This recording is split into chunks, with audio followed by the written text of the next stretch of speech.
welcome to Open Source episode 15. I'm Walid Al-Sakaf, your host, and I'm joined by Rory Unsworth. Give us a kiss.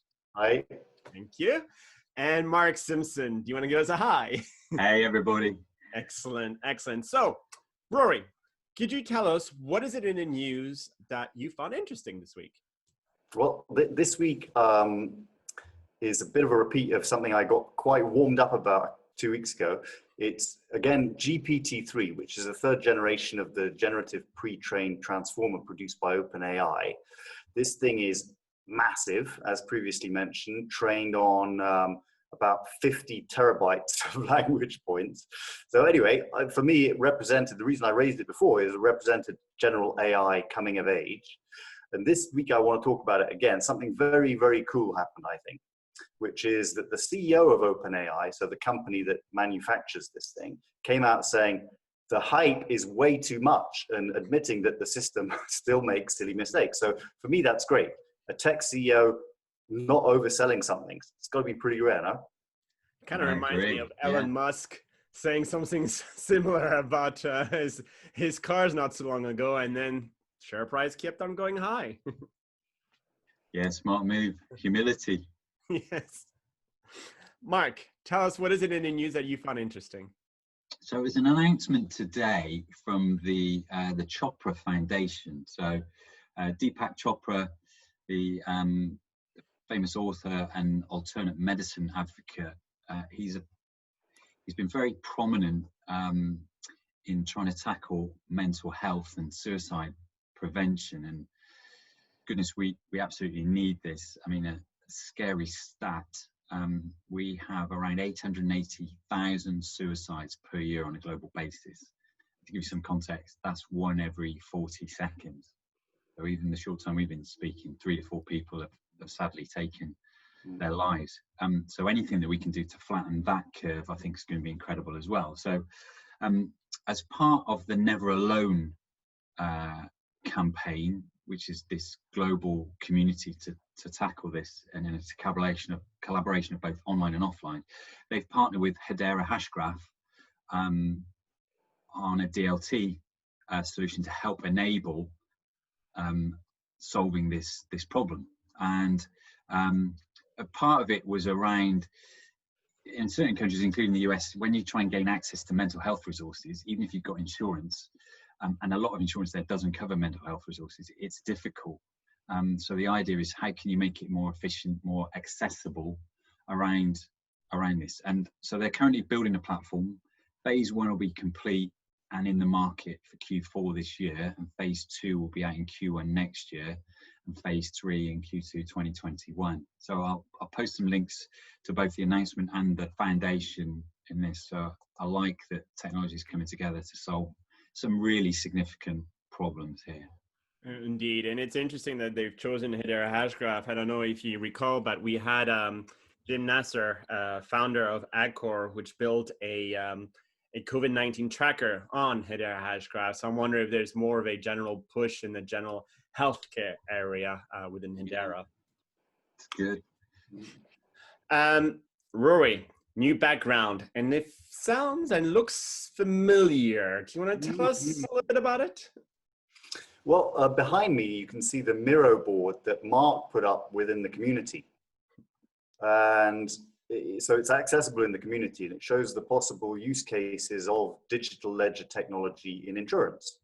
And Mark, I think it's an amazing piece of work. It's quite sprawling, as you can see. There are lots of different areas that it can touch, and that Mark has sketched out, and hopefully other people will contribute to. But I love the concept of a mind map of where DLT is going to be positioned in the future. It's as if someone had explained to us in 1995 where the internet would be in our lives in 2020.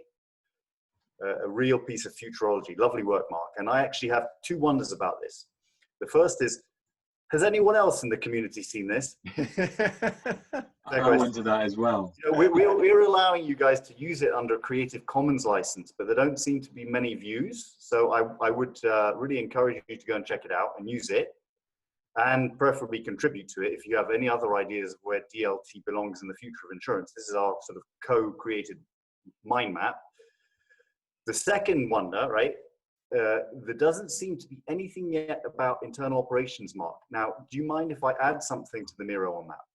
No, I think it would be great that you did that, Rory. And indeed, when presenting business cases for DLT, we often start with the lever of internal efficiency and cost management, because it's typically the sort of things that organizations understand. And then we can start to move with, well, how can we improve, indemnity, and how can we grow? So you're right, it's a big mission and oversight from my side. So great. No, great. Yeah. I'd love to add it. And I think it's rather like, what we're beginning to see is that people are partly, I think, COVID related, where people are short of cash and maybe short of assets, and they're beginning to more and more put data on their balance sheets, right? I'm wondering whether the knowledge of the humans in the colleges of experts, which is really what most insurance companies are, aren't they? They're colleges of experts, whether the knowledge of those human beings could be put onto DLTs to express their views on the various technical situations as they emerge. So I wonder whether in future the knowledge of these people won't just sit in their heads, but in centralized knowledge repositories. And you look at the birth of underwriting pricing tools, that's kind of part of that, an attempt to mind map that. And you look at some of the tools developing AI to parse contract wordings. But I think DLT is going to be a big accelerant for mapping this kind of intelligence, so that it can take the form of a corporate asset instead of just sitting in people's heads. And obviously, knock-on effect, as you say, Mark, this will have a huge impact on internal company operations. And this is amazing, Rory. So I was literally chatting to a new marketplace provider today, and one of the stats they quoted me was a recent study by Aon around assets, saying that 85% of assets are intangible. So current provisions for protection are really low. And again, as we look to create kind of digital representations of so many things, that's a fantastic example. But I'm just amazed how these things hook up, and we never choreograph these shows, but how the info comes out. That's brilliant. Well, I think it starts off from this wonderful piece of work, Mark. If you put something like this is a brilliant idea, I think. And if you put something like this out there and look at the number of nodes and connections and look at how much effort and love you've put into it, I really think this is something worth building on. Thank you. That's great. Well, the more people add to it, the better it's going to be, because it's there's a lot of expertise in our community, and I'd love to see it appearing. That would be great. Agreed. And I want to quote something interesting also regarding intangible assets. So it was related to a podcast I recorded 2 days ago, which will be coming out in a few weeks, regarding how can blockchain support the UN's 17 sustainable goals by 2030. Now, hear me out. What do you think is the value of meat of a whale? Have a guess. A typical average whale. How much meat is it? $150,000 US. Okay, Mark. Yeah, I'm gonna say around $100,000, something like that. Yeah, it's a complete guess. Fortunately, it's only $50,000. Okay. But if we look at the value a whale generates in terms of how much carbon dioxide it captures, and you put that in monetary terms, it's in the several millions of dollars. A whale captures, I think, the equivalent of 100 trees in terms of carbon dioxide. But because there isn't a market for it, we keep slaughtering these whales, those intelligent beings, for a mere $50,000. And don't take my word for it. This is a study that was done by the IMF. And that's how you can start, generating digital assets for a whale for it to keep on providing value to our environment. And what a great example. I mean, Andy Martin, if you're watching this, please comment, because I know you love to talk about how can we tokenize and start to change behaviors. But imagine if we could tokenize the value of carbon credits for a whale. What an incentive. It's worth more alive than dead. Exactly. And then where can we extend that to other species and things? Wow. That's exactly. Phenomenal. And the thing is, there are interesting examples. I mean, not quite in the same vein, but Costa Rica, for example, gave the legal status, to its forests as a living creature. So if you start looking at things and giving them legal status and looking, because unfortunately we live in a society that works only with dollars, and you start giving a price tag to that value of that asset as being alive, then I'm sure we're going to have a very different view of the world and how much easier we can reach our climate change objectives by simply keeping our natural resources alive and doing what they do best. Wow. But I'm not going to go off on this tangent, which I always do. Mark, tell us, what is it that made you wonder this week in the news? Well, first of all, I've got to say, I'm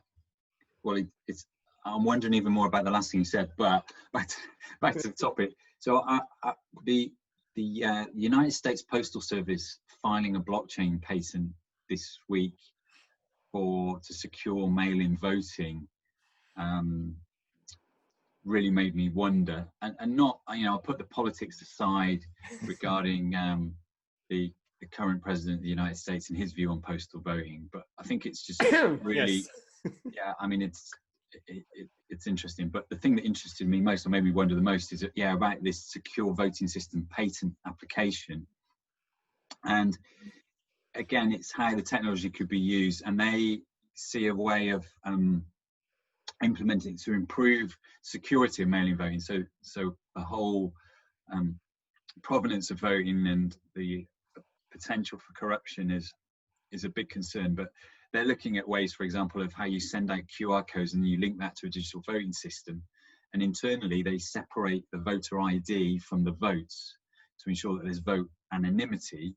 And all the votes are stored on a distributed ledger that's enabled by blockchain, which is great. And it's not new. So, we've seen blockchain technology used in a number of areas. In the US, there was a startup, Votes, that used it for some of the minor elections in the US back in 2018. It was used in West Virginia. We've seen e-voting that was powered by Bitfury in the Moscow and the, excuse the pronunciation, the Nizhny Novgorod for residents there to vote both offline and online. But what's making me wonder about this is how we're going to see the extension of this voting. And I continue to wonder and be amazed at how, even during COVID, blockchain has gone from being seen as something that's, criminal related and,